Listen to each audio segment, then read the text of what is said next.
చాలామంది హనుమంతుడికి పిల్లలు లేరు అని నమ్ముతారు. ఆయన బ్రహ్మచారి కదా అని తెలుసు.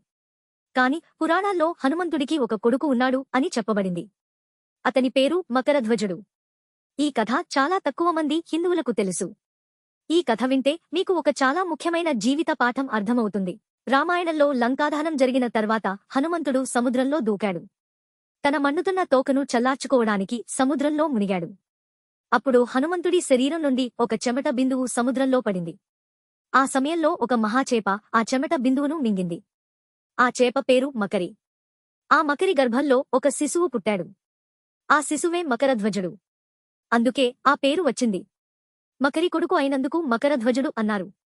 కాని ఆత్మపరంగా ఆయన హనుమంతుడి పుత్రుడే. మకరధ్వజుడు అహిరావణుడు అనే రాక్షస రాజు దగ్గర ద్వారపాలకుడిగా పని చేస్తుండేవాడు. అహిరావణుడు పాతాళ లోకాన్ని పాలించేవాడు. ఆ అహిరావణుడు రాముడిని, లక్ష్మణుడిని పాతాళంలో బందీలుగా పట్టుకెళ్లాడు. వారిని విడిపించడానికి హనుమంతుడు పాతాళ లోకంలోకి వెళ్లాడు. పాతాళ ద్వారం దగ్గర ఒక అద్భుతమైన యోధుడు అడ్డుపడ్డాడు. ఆ యోధుడిని చూసి హనుమంతుడు ఆశ్చర్యపోయాడు. ఎందుకంటే ఆ యోధుడి ముఖం హనుమంతుడి ముఖంలా ఉంది. అదే మకరధ్వజుడు. హనుమంతుడు అడిగాడు, "నువ్వు ఎవరివి? నీ ముఖం నాలా ఎందుకు ఉంది?" అప్పుడు మకరధ్వజుడు తన పుట్టుక కథ చెప్పాడు. "నేను మీ పుత్రుడిని. మీరు నా తండ్రిని" అని చెప్పాడు. హనుమంతుడికి ఆశ్చర్యం కలిగింది.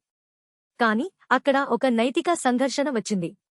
మకరధ్వజుడు అహిరావణుడికి నిష్ఠగా సేవ చేస్తున్నాడు. ద్వారపాలకుడిగా తన బాధ్యతను వదలలేడు.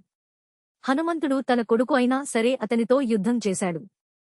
చివరికి హనుమంతుడు మకరధ్వజుడిని ఓడించాడు. అహిరావణుడిని సంహరించాడు.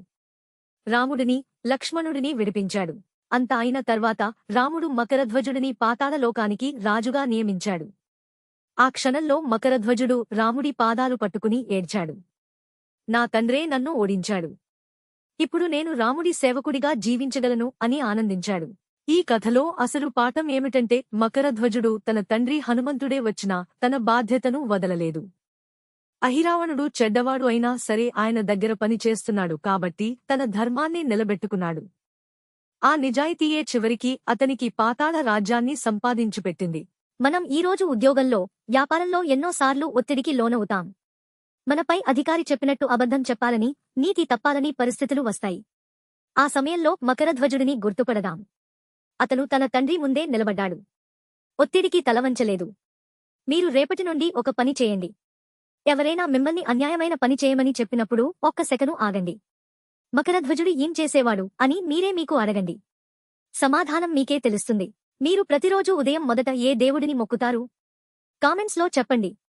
ఇలాంటి భక్తి కథలు మరియు ఆధ్యాత్మిక విషయాల కోసం రోజూ ఫాలో చేయండి.